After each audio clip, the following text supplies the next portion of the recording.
الحمد لله الواحد الأحد الصمد الذي لم يلد ولم يولد ولم يكن له كفوا أحد وصلاة الله وسلامه على خير العباد سيدنا وشفيعنا مولانا محمد وعلى آله وأصحابه الجياد أما بعد فأشهد أن لا إله إلا الله وحده لا شريك له وأشهد أن سيدنا محمدا عبده ورسوله لا نبي بعده قال الله جل وعلا أعوذ بالله من الشيطان الرجيم بسم الله الرحمن الرحيم إن أكرمكم عند الله أتقاكم وقال في آية أخرى تبارك الذي بيده الملك وهو على كل شيء قدير الذي خلق الموت والحياة ليبلوكم أيكم أحسن عملا صدق الله العظيم ويا أيها المسلمون أوصيكم وإياي بتقوى الله فقد فاز المتقون. Hadirin sidang Jumat yang dimuliakan Allah, kemampuan kita hadir pada Jumat yang mulia ini untuk menunaikan kewajiban kita adalah karena motivasi iman. Tanpa ada motivasi iman, tentu kita tidak bisa menunaikan kewajiban kita, di mana juga kita tahu banyak orang-orang yang sehat, segar bugar tidak mampu melangkahkan kakinya untuk menunaikan kewajibannya karena motivasi imannya yang sangat lemah. Karenanya iman adalah hadiah Allah terbesar untuk kita yang selalu harus kita rawat dan kita tingkatkan sampai ajal menjemput kita. Karenanya tidak ada ungkapan yang lebih layak untuk kita ungkapkan selain ungkapan pujian dan rasa syukur kita kepada Allah atas nikmat ini, dan tentu saja berbagai macam nikmat lain yang tidak mungkin bisa kita hitung dengan alat secanggih apapun. Salat beserta salam tidak lupa kita mohon agar selalu Allah curah limpahkan untuk pahlawan terbesar kita yang telah mengerahkan, mengorbankan semua yang dia miliki, keluarga, jiwa, harta, semua. Agar apa? Agar iman itu sampai kepada kita. Dan alhamdulillah iman itu berkat perjuangan beliau telah sampai kepada kita. Beliau adalah baginda Rasul Muhammad SAW. Dari mimbar yang mulia ini, Khatib Al-Faqir mengajak diri khatib dan jamaah semua untuk selalu meningkatkan kualitas dan kuantitas takwa kita, karena kita yakin bahwa hanya berbekal takwa kita akan menghadap Allah Subhanahu wa taala. Hadirin sidang Jumat yang dimuliakan Allah, dalam mukadimah tadi Khatib Al-Faqir mengungkapkan, menyitir, mengutip ayat Al-Quran yang berbunyi inna akramakum indallahi atqakum. Sesungguhnya orang yang paling mulia di antara kalian adalah orang yang paling bertakwa. Hadirin yang dimuliakan Allah, kata takwa ini, maka ajakan untuk bertakwa karena begitu pentingnya untuk orang yang beriman, maka dia menjadi salah satu rukun dalam khutbah Jumat ini dan berbagai macam khutbah-khutbah lainnya. Dia menjadi salah satu rukun. Dan takwa ini tidak bisa dilihat. Kriteria orang yang bertakwa itu tidak bisa ditentukan oleh apapun yang dia miliki, apapun yang dia lakukan, karena dia abstrak. Kita kalau mengatakan si A lebih kaya daripada si B, kriterianya mudah. Berapa harta yang dia miliki tinggal dihitung, maka dia bisa dinyatakan dia lebih kaya daripada si B. Karena mungkin dia punya harta 1 triliun, sementara si B hanya setengah triliun. Dan bisa jadi juga dengan kriteria yang jelas itu, orang akan menjadi sombong. Kenapa? Karena dia bisa mengklaim dirinya bahwa saya lebih kaya daripada Anda. Orang yang dalam pendidikan sudah mencapai gelar doktor, bisa dikatakan bahwa dia adalah lebih sukses daripada orang yang belum mencapai itu. Kenapa? Karena ukurannya jelas dari jenjang pendidikan. Namun takwa tidak begitu. Orang yang rajin menunaikan sholat berjamaah di masjid, dia tidak bisa dikatakan lebih bertakwa daripada orang yang tidak sholat di masjid. Dan dia tidak berhak untuk mengatakan saya lebih bertakwa daripada Anda, karena saya setiap waktu sholat di masjid. Seorang ustadz yang memiliki jamaah banyak tidak menjamin dia sebagai lebih bertakwa daripada ustadz yang tidak memiliki jamaah. Ulama yang banyak karangannya, banyak ilmunya, banyak bukunya, tidak menjamin dia sebagai lebih bertakwa daripada orang yang tidak punya karangan satupun. Maka orang yang bertakwa tidak bisa mengatakan saya lebih bertakwa daripada Anda.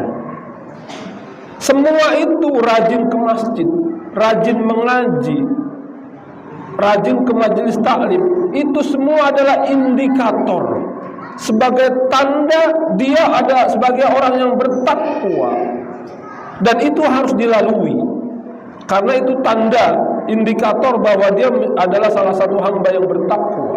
Tapi menjaminkah itu? Tentu tidak. Semua itu tidak menjamin. Yang mengetahui orang bertakwa adalah Allah Subhanahu wa ta'ala.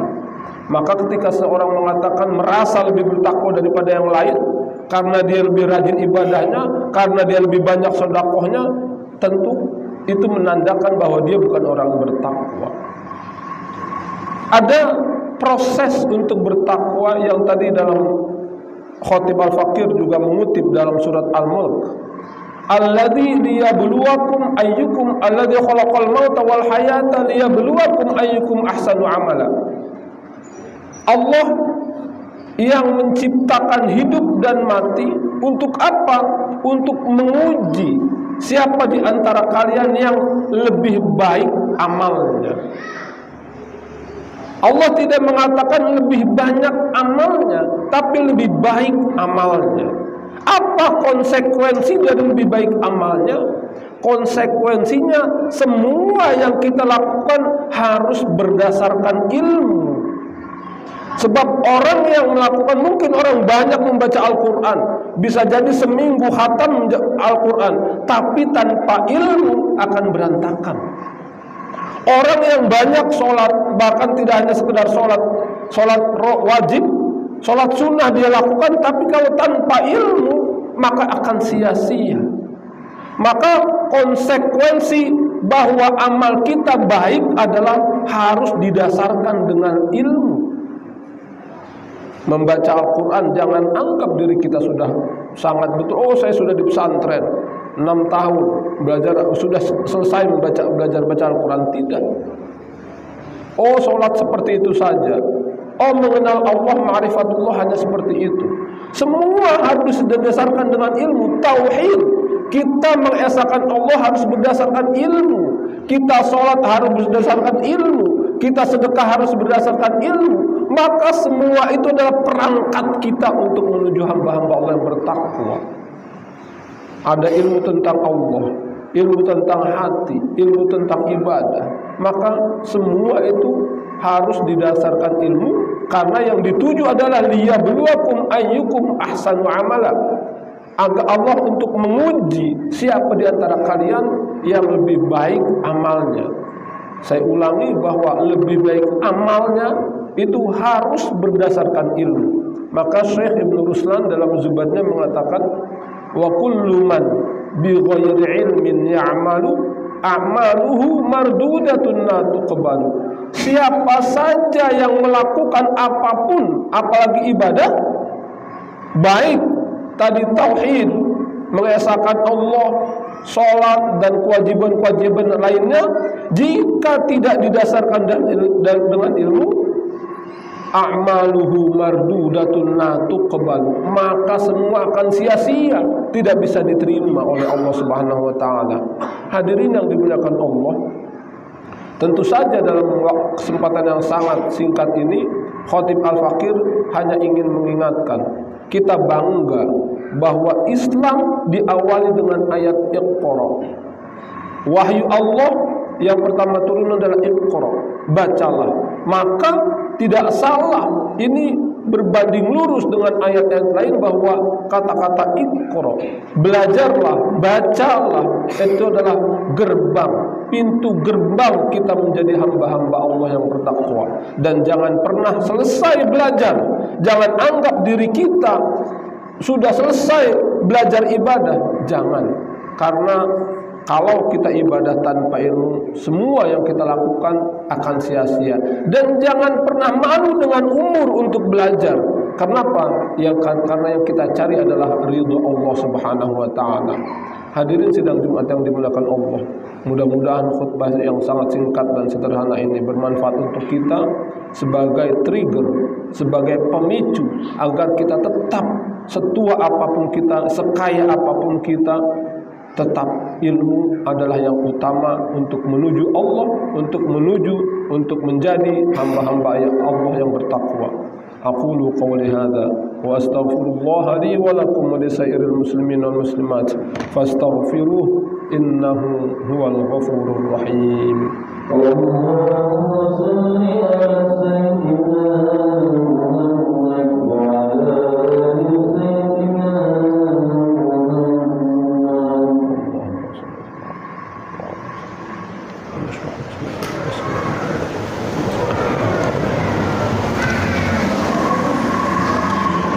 Alhamdulillahi rabbil alamin wa bihi nasta'in ala umuri dunya waddin wassalatu wassalamu ala sayyidina wa habibina wa syafi'ina maulana Muhammadin wa ala alihi wa ashabihi ajma'in, amma ba'd.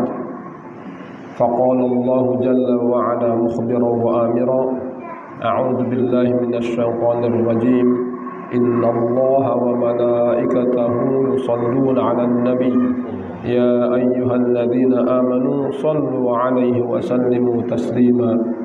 Shadaqallahul 'azim. Wa ya ayyuhal muslimun usikum wa iyaya bitaqwallah faqad fazal muttaqun. Allahumma salli wa sallim 'ala sayyidina wa habibina wa syafi'ina maulana Muhammadin wa 'ala alihi wa ashabihi ajma'in wa 'ala arba'atil khulafa'ir rasyidin Abi Bakar wa Umar wa Utsman wa Ali wa 'ala at-tabi'in wa tabi'it tabi'in wa man tabi'ahum bi ihsanin ila yaumiddin. Allahumma ighfir lil muslimin wal muslimat wal mu'minin wal mu'minat al ahya minhum wal amwat.